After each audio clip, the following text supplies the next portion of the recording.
MST CET परीक्षेचा आज संध्याकाळी 6 वाजता निकाल। 7,25,000 विद्यार्थ्यांनी दिली परीक्षा।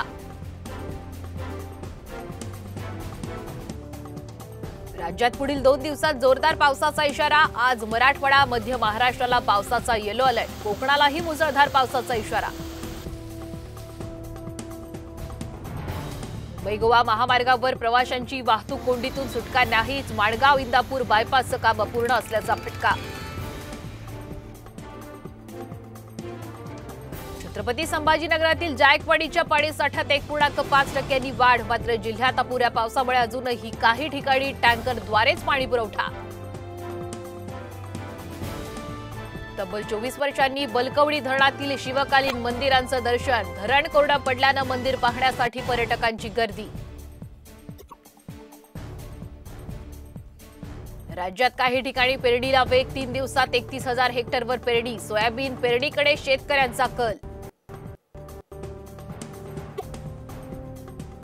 कांदा खरेदी धोरणाला शेतकरी व्यापाऱ्यांचा विरोध कायम। वाणिज्य मंत्रालयाचा निर्णय अमान्य। निर्यात बंदी उठवण्याची मागणी।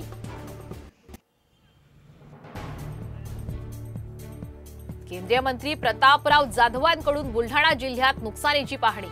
देऊळगाव घुबे इथं मृत सईच्या कुटुंबियांना दिली 4 लाखांची मदत। आज ठाण्यात देवेंद्र फडणवीसांचा निरंजन डावखरेंच्या प्रचारार्थ मेळावा। निरंजन डावखरे कोकण पदवीधर निवडणुकीत भाजपचे उमेदवार। अपघातग्रस्त कुटुंबांच्या सांत्वनासाठी पंकजा मुंडे बीड दौऱ्यावर। लोकसभेत पंकजा यांचा पराभव झाल्यानं काही कार्यकर्त्यांनी केली आत्महत्या। वस्तात नेहमी एक डाव राखून ठेवतो। केंद्रातील सत्ता बदलावर अमोल कोल्हे यांचं सूचक विधान। राज्य शासनानं मागवला सरकारी नोकरीतील 75,000 रिक्त पदांचा तपशील। लोकसभेमध्ये तरुणांच्या नाराजीचा फटका बसल्यानं सरकार अलर्ट मोडवर।